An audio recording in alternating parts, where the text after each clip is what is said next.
कोई हमारे मकान पर कब्जा करके उसका मालिक बन सकता है? जवाब है नहीं। सालों तक भी किसी की संपत्ति को अवैध तरीके से हथियाने पर भी व्यक्ति वो घुसपैठिया ही कहलाया जाएगा। लेकिन देश के सेकुलर ठेकेदारों की घटिया राजनीति के चलते न केवल मुगलों द्वारा कब्जाई गई जगहों का असली मालिक उनको माना जाता है, बल्कि ऐसे हमलावरों को महान भी बताया जाता है। 18 अप्रैल 1669 को औरंगजेब ने एक फरमान जारी कर काशी विश्वनाथ मंदिर ध्वस्त करने का आदेश दिया। यह फरमान एशियाटिक लाइब्रेरी कोलकाता में आज भी सुरक्षित है। औरंगजेब की सेना ने काशी विश्वनाथ मंदिर को तोड़ने के लिए इस क्षेत्र को घेर लिया था। पूरे काशी में मुगल सैनिकों के हाथों में तलवारें और मंदिर को छोड़कर भागते लोगों की चीखें ही दिखाई और सुनाई दे रही थी।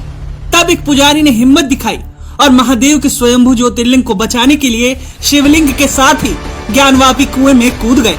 लेकिन जैसे हर काली रात की सुबह होती है, वैसे ही 1777-1780 में महारानी अहिल्याबाई ने मंदिर का जीर्णोद्धार करवाया। उन्होंने ही इस परिसर में विश्वनाथ मंदिर बनवाया और सनातन संस्कृति के गौरव को स्थापित करने का काम किया।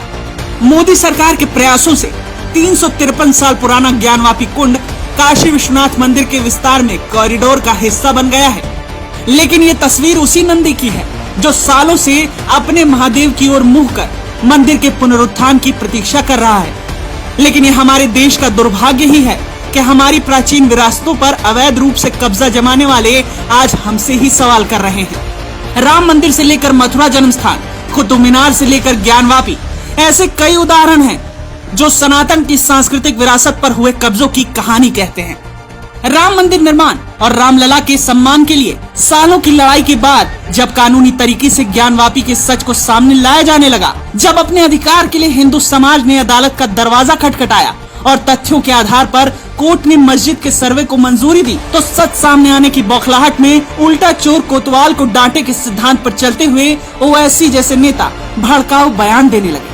सालों तक चले तुष्टीकरण और वोट बैंक के लालची नेताओं ने कुछ लोगों के हौसले इतने बढ़ा दिए कि सनातन संस्कृति को हड़पने की साजिश करने वाले आज खुद को ही मालिक समझने लगे हैं। सालों तक तलवार के दम पर भारतीय संपदा को लूट कर अपना बताने वाले आज हमारे कानूनी हक को ही चुनौती देने लगे हैं। बात बात पर कानून की दुहाई देने वाले आज कानूनी प्रक्रिया के खिलाफ ही सर उठाने लगे हैं। मतलब साफ है, सालों तक तलवार के दम पर हुकूमत करने वालों और उनके लिए आंसू बहाकर तुष्टीकरण की राजनीति करने वालों को न कानून पर विश्वास है, न संविधान पर श्रद्धा। इसलिए तो अपने झूठ को सच के ऊपर थोपने के लिए भीड़ तंत्र का सहारा ले रहे हैं।